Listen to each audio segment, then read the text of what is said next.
Como é que foi a conversa com a sua filha, a última conversa, dona Dolores? A última conversa que ela disse: mãe, eu tenho algo muito sério para falar para a senhora. Mãe, eu tenho algo muito sério para falar para a senhora, mas não posso falar agora, depois eu falo. Aí, quando deu terça-feira, eu disse assim, já foi pela manhã: Sara, minha filha, até agora você não me respondeu.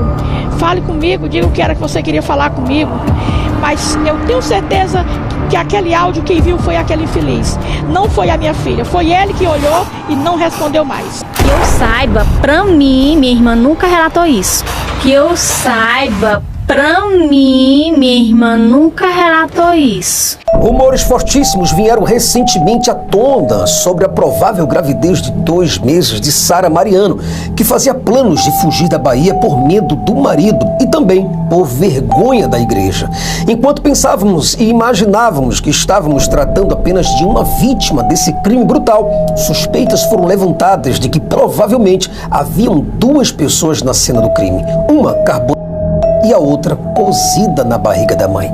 Ele disse pra mim, tem áudios aqui, né, que uma fulana de lá tinha conseguido o número de um terceiro, um suposto amante, né, da Sara, que tinha falado algumas coisas pra ele. E se eu tivesse alguma coisa pra contar, né, para revelar, que eu falasse logo para ele.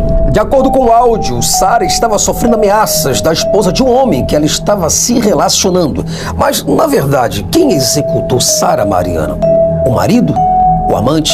A esposa do amante? Ou alguém que queria ter acesso ao dinheiro que Sara Mariano estava guardando? Caso algumas dessas hipóteses e teorias sejam comprovadas, a gente sabe que, além de bárbaro, esse crime foi brutal, abominável e completamente desolador. Se você do outro lado quer ficar sabendo de tudo sobre essas últimas notícias assoladoras que envolveram a cantora, pregadora, profeta e missionária evangélica Sara Mariano, então fica comigo que logo após a nossa abertura eu volto e te conto e te mostro tudo em mínimos detalhes.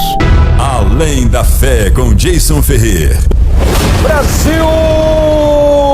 Nós estamos de volta! E como sempre, é uma honra muito grande receber você aqui. Fico muitíssimamente agradecido por sua presença. Eu sou o Jason Ferrer, sim, o apresentador do canal Além da Fé, e por isso é um privilégio muito grande contar com a sua presença, com a sua participação e, acima de tudo, contar com a sua preferência a esse canal. Muito obrigado a todos vocês que são membros do nosso canal. Muito obrigado por sua confiança. Agradeço demasiadamente por sua credibilidade a esse canal. A você que nos ajuda, nos fortalece, você que está conosco nessa trincheira, você que está guerreando com a gente, muito obrigado por sua força, agradeço muito pelo seu apoio. Brasil, como eu havia comentado em alguns outros vídeos, o Jason está lançando um livro. Jesus mentiu sobre a sua segunda vinda. Um livro de aproximadamente 290 páginas, um livro que vai ficar desse tamanho aqui, ó, tá vendo? Um papel brochura de 250 gramas, um miolo, uma estrutura, uma arquitetura, um designer muito bonito. Um livro com orelhas, muito bem apresentável, de aproximadamente 290 a 300 páginas. Tá para vir por aí. Então nós já passamos por algumas etapas, Brasil. Por exemplo, já passamos pela revisão e agora estamos imprensados na diagramação, que também é um valor alto. E depois nós vamos para a impressão, que é um valor ainda mais alto, que vai sair dentro da casa dos seus 13 para 14 mil reais. Não é brincadeira. Então, se você do outro lado se compadece, Jason, eu quero te ajudar. Como é que eu faço? Bom, você pode nos ajudar para que a gente possa montar esse livro aqui e assim o Jason possa estar com esse conteúdo. Jesus Cristo mentiu sobre a sua segunda vinda? Um livro que realmente vai fazer muitas pessoas pensarem a respeito do Novo Testamento. Brasil, antes de iniciarmos o vídeo de hoje, o conteúdo, antes de chegarmos ao pico, ao cume desse problema, deixa eu te contar como Sara conheceu o Ederlan. Quando a Sara conheceu o Ederlan, ela estava noiva de um jovem da igreja dela, em Fortaleza, Ceará. A mãe dela, inclusive, gostava muito desse rapaz e tinha uma extrema confiança nele. Mas, infelizmente, a Sara queria algo mais picante, mais forte. Algo que a tirasse do Ceará. Então ela conheceu o Ederlan pela rede social, o Facebook. Foi pela internet? Ela estava noiva. Ela estava noiva com um homem da igreja, um rapaz, um jovem da igreja. Ela estava noiva. E aí ela tirou a aliança e esse rapaz chorou com essa criança na minha casa. Rapaz, era um rapaz de Deus, mas ela não quis. Ela não quis? Não quis. Noiva dele? Noiva dele. Tirou a aliança e deixou o rapaz pra lá. Aí conheceu? Aí conheceu esse monstro. Não se sabe como nem porquê, mas o Ederlan estava sem dinheiro e fez a Sara pagar sua passagem de avião para ir ao seu encontro em Fortaleza, Ceará. E ele foi até ela. E foi aí que ela traiu o noivo e se juntou com o Ederlan. Então, essa história de traições, Brasil, não é algo que se inicia agora, mas é algo que já fazia parte do passado de Sara Mariana. De acordo com algumas informações, inclusive da dona Dolores, a mãe da Sara, o noivo dela chorou igual criança para que a Sara não o deixasse. Um jovem da igreja, ela estava noiva, e aí ela tirou a aliança e esse rapaz chorou com essa criança na minha casa. Rapaz, era um rapaz de Deus, mas ela não quis. Ela não quis? Não quis. Noiva dele? Noiva dele, tirou a aliança e deixou o rapaz pra lá. Mas não adiantou nada, Brasil. Ela simplesmente tirou o anel de noivado, jogou nele e foi embora com o Ederlan. Em 13 anos de casamento, Sara e Ederlan passaram por maus bocados, e isso é evidente através dos áudios, através de mensagens, de texto também. Ela se queixava de Ederlan, da sua falta de estrutura financeira, e ele se queixava da hipocrisia dela, chamando-a inclusive de sepulcro caiado, adúltera, porque ela tinha um comportamento na igreja e outro totalmente diferente fora da igreja. Você não sabe como está a situação aqui em casa, né, e tal. Desde aquela situação que eu lhe falei, que eu fui resolver um negócio no banco, aí de lá se encontrei com meu amigo Deilson no shopping e tal. Desde esse tempo, o Bonito salvou a foto, minha foto e foto de Deilson na tela do computador e salvou na tela do celular, dizendo ele que é para sempre que olhar não esquecer o que eu fiz. Ele tá com ódio no coração e tal, e quando lembra disso, me chama de adúltera. Ontem minha filha bebeu, me chamou de tanto nome, de adúltera, que eu não presto, falou tanta coisa. Aí o rapaz, vem cá, tu quer que eu sustente a casa? Tu quer que eu sustente a casa, bote as coisas dentro de casa e ainda fica lidando com alegria no coração, com riso, Ela disse que, mãe, eu vou sair dele, mas eu não posso sair agora pela agenda que eu tenho. Mas em novembro, mãe, eu vou lhe dar uma resposta, porque eu estou acreditando nas palavras que Deus falou para a senhora. E uma coisa muito mais do que certa, Brasil, ela queria se separar, isso é claro, é nítido, é transparente. Só que ela estava com medo de não ter onde morar, com quem ficar. Ela estava com medo de passar fome, ou de desestabilizar a vida psicológica da sua filha, tirar a menina do colégio, ficar desamparada, ser criticada pela igreja. Ela estava com medo de abandonar o ministério dela, ter a reprovação da família, o cancelamento dos crentes pelas redes sociais, de não ter mais oportunidade nas igrejas. Então ela pensava e elaborava planos, mas isso não a impedia de ter relações extraconjugais com outras pessoas. Eu realmente não sei se eu amo mais a Ederlan, se eu tenho algum sentimento. Eu fico mesmo por medo de largar tudo, de o ministério que eu tenho aqui, de ter uma filha e de repente ter que passar necessidade, entendeu? Então eu tenho esse medo.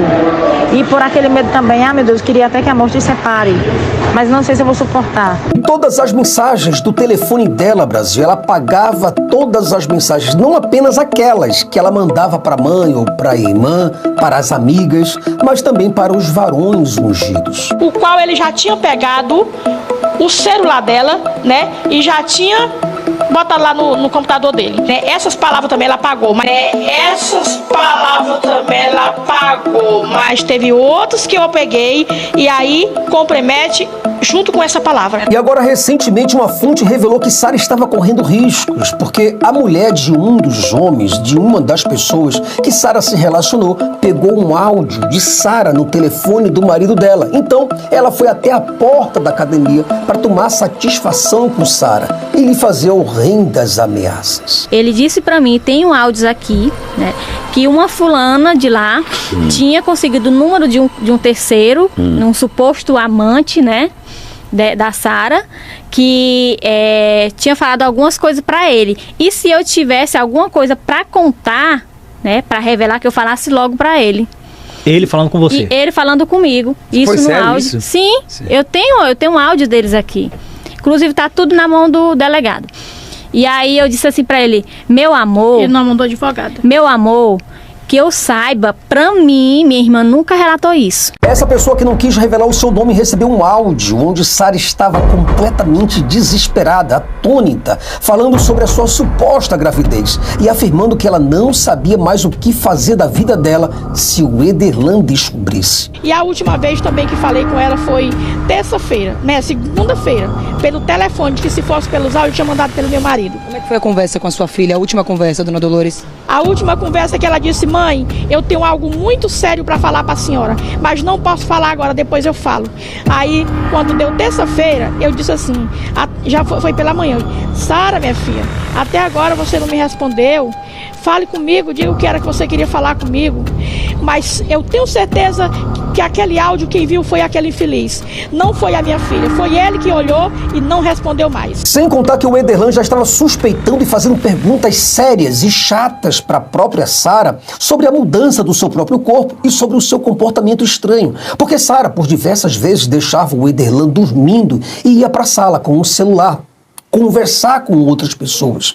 E para onde quer que ela fosse, ela também levava o celular, até mesmo para o banheiro. E o aparelho estava constantemente em silêncio, num silencioso, e sempre emborcado, para que nenhuma notificação fosse vista no celular dela. E o interessante de tudo, Brasil, é que ele pegou o celular dela, levou para um técnico para desbloquear. E no desbloqueio, ele viu fotos, mensagens, vídeos e áudios que ela mandava para várias pessoas. Então ele ficou transtornado e completamente furioso. Ele quebrou tudo dentro de casa. E ela, por sua vez, gritou com ele, chamando de gigolô, porque ela colocava as coisas dentro de casa com o dinheiro dela. E o pouco que ela construiu, o pouco que ela comprava, ele destruiu completamente tudo. Você teve quanto tempo? Você se envolveu com ela quanto tempo, Elicácio? Rapaz, eu não lembro, mas eu conheci ela 6 meses atrás. Ah, conheci, mas já tinha se separado, porque eu soube que assim que você soube que ela é casada, você não queria mais, se separou, é isso? Exatamente. Mas sua ida pra... Fale. Ele ligou pra mim, dizendo que ela era casada, então eu falei, primeiro ele me ameaçou, né, depois aí eu falei que, ele me ameaçou, aí eu falei, rapaz, eu nem sabia que ela era casada, foi aí que ele se retratou na mesma da hora. Ele, não, desculpa aí, porque eu não sabia, não tenho bola de cristal, irmão, pra saber as coisas. Você tá me falando agora e pronto, aí agora segue minha vida. Aí bloqueei o número dela, foi aí que ele me ligou. Ele quem? Ele que você se refere, o esposo de Sara, não é isso? Isso, é isso. E o curioso disso tudo, Brasil, é que o Ederlan anotou alguns números de telefone do aparelho da Sara e ligou para diversas pessoas que eram supostos amantes dela, fazendo ameaças para essas pessoas, xingando e esbravejando alguns, inclusive. Por estes e outros motivos, a Sara também estava escondendo e juntando dinheiro para fugir no momento certo, no momento exato e oportuno, sem deixar pistas para o Ederlan. Segundo ela, só vou falar isso aqui para você entender, ela queria terminar as agendas aí, que ela tinha me contado já, né? Pra poder ir embora. Só que tudo isso era monitorado por ele, então ele tinha todo o monitoramento que ela queria fazer, se ela ia fugir, se ela não ia fugir, ela sabia tudo que ela ia fazer. Então, aí ele tinha tudo nas mãos, aí ele viu até que ela ia fazer, acho que ele se antecipou, né? Era uma pressão psicológica. Pelo que você está dizendo, ela sofria, inclusive, ameaças psicológicas, além das físicas. Eu não sei, aí tem que ver. Não, pelo que você está dizendo aí, que ela dizia que se sentiu ameaçada. Quando você fala que ela queria ir embora, era para ir para Santa Catarina para ficar contigo? Não, ela queria ir para qualquer lugar, se fosse aqui, se fosse qualquer lugar. Só que ela não queria ir sozinha, ela queria um apoio para poder não ficar sozinha, perdida. Qualquer pessoa que pudesse ajudar ela para ir embora, porque ela não tinha coragem de ir sozinha. Em algum momento ela te propôs isso, ir com você?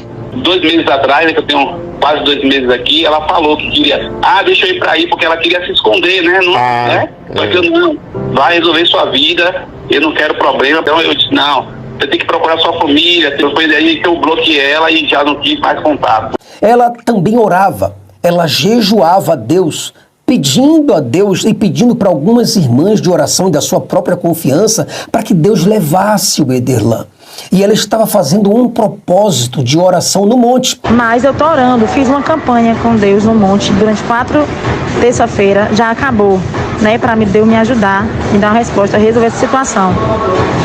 Na última terça-feira ele não foi só eu, o irmão da igreja e minha amiga, uma amiga da igreja.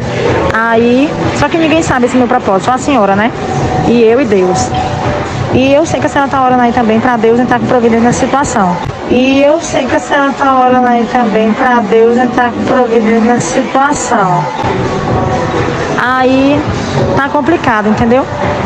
E sábado que eu lhe falei, né, que ele do nada se sentiu mal. E tal. Eu fiquei até pensando, será que já é a mão de Deus, né? E tal. Eu fiquei até pensando, será que já é a mão de Deus, né? Não sei. E ele tá com ódio no coração e tal. E quando lembra disso, me chama de adúltera. Na verdade, no fundo, verdade seja dita, Brasil. Ela já não estava suportando mais o casamento dela.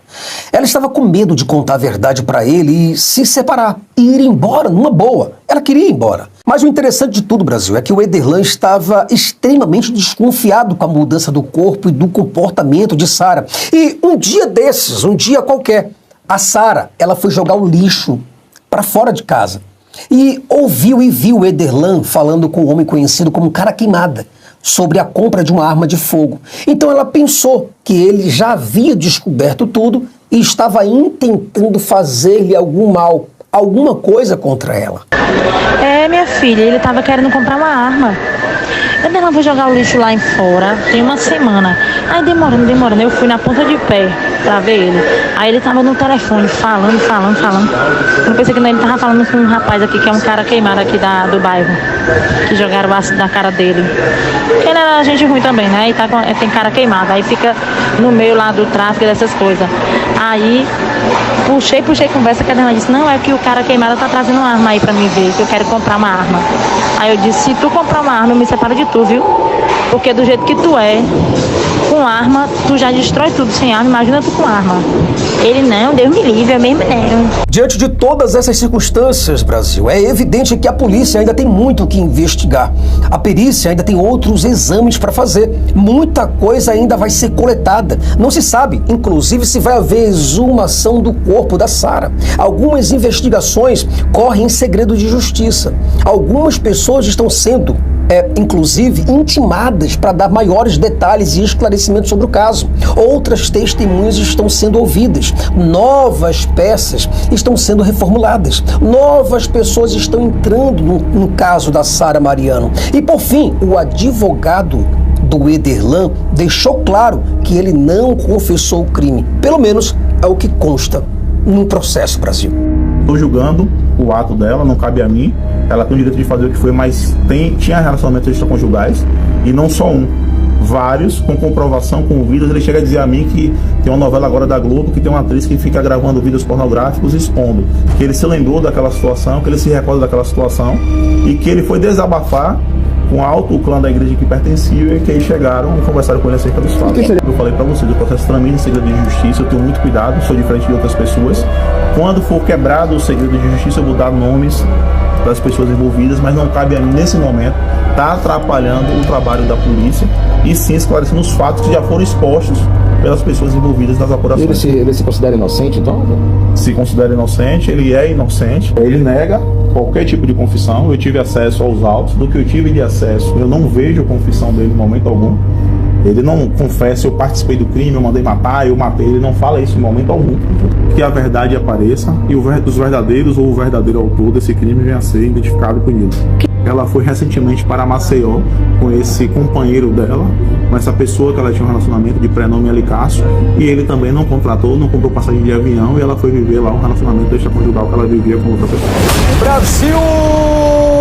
Nós chegamos ao fim de mais um vídeo, e eu espero de todo o meu coração que você esteja engajado nesse caso que está simplesmente abalando as estruturas do Brasil, que parece que não se fala de outra coisa. Em todos os lugares, canais, podcasts, televisão, redes sociais, fala-se muito a respeito desse caso. E eu espero que você, do outro lado, possa, de fato, aprender, ter lições a respeito do que aconteceu com a Sara. Brasil, tem muita coisa estranha acontecendo por aí. Não se sabe se tudo isso é verdade, se tudo isso é mentira, se tudo é acréscimo. A gente está aos pouquinhos, a gente está vendo um caso a caso, ouvindo uma coisa ali, vendo outra coisa ali, mas ainda temos muita coisa mesmo sobre esse caso. O quebra-cabeça está aos poucos se montando. O inquérito está se desenrolando e muitas águas ainda vão girar, Brasil. E muitas cabeças ainda vão rolar por aí. Mas diante de tudo isso que eu estou relatando para você, eu gostaria que você tivesse uma reflexão profunda a respeito disso. Uma coisa é certa, Brasil. A hipocrisia religiosa está mais que evidente. É muito difícil você encontrar religiosos sérios no mundo de hoje. Infelizmente, eu digo para você, Deus nenhum, de religião alguma, ajuda ninguém, nem tampouco auxilia a polícia apontando onde está o executor verdadeiro de tudo isso. E, infelizmente, eu digo isso com muito pesar, nós não podemos, por hipótese alguma, contarmos com algum tipo de Deus, infelizmente, porque estamos nessa selva cruenta, largados e completamente pelados. Infelizmente, Brasil. Eu espero de todo o meu coração que o vídeo de hoje tenha trazido uma reflexão poderosa para a sua vida, a ponto de você entender que você está sozinho neste mundo, que infelizmente não existe Jesus, o Espírito Santo, anjos batalhando espiritualmente, fisicamente por você. É evidente que a pobre coitada dessa moça, ela não pôde escapar. E anjo nenhum, os deuses que ela louvava, o Deus que ela louvava, nenhum pôde aparecer. E agora nenhum pode ajudar a polícia a encontrar os verdadeiros autores desse crime bárbaro e completamente repugnante. Eu desejo a você, Brasil, um fortíssimo abraço e espero de todo o meu coração que nós possamos nos ver num próximo vídeo. Até lá, Brasil. São tudo uns ratos miseráveis, são tudo uns vermes, que tudo vão queimar no fogo do inferno se você não se arrepender. É derrame, mãe de derrame, pai, irmã também, vão tudo queimar no fogo do inferno. Se você gosta do nosso conteúdo e deseja de forma espontânea e generosa nos ajudar a continuar a expandir este projeto pelo Brasil e pelo mundo, por favor, contribua e ajude-nos através do Pix. O nosso Pix está aí, alemdafejason@gmail.com. O Além da Fé lhe agradece profundamente por este ato de consciência, maturidade e responsabilidade social.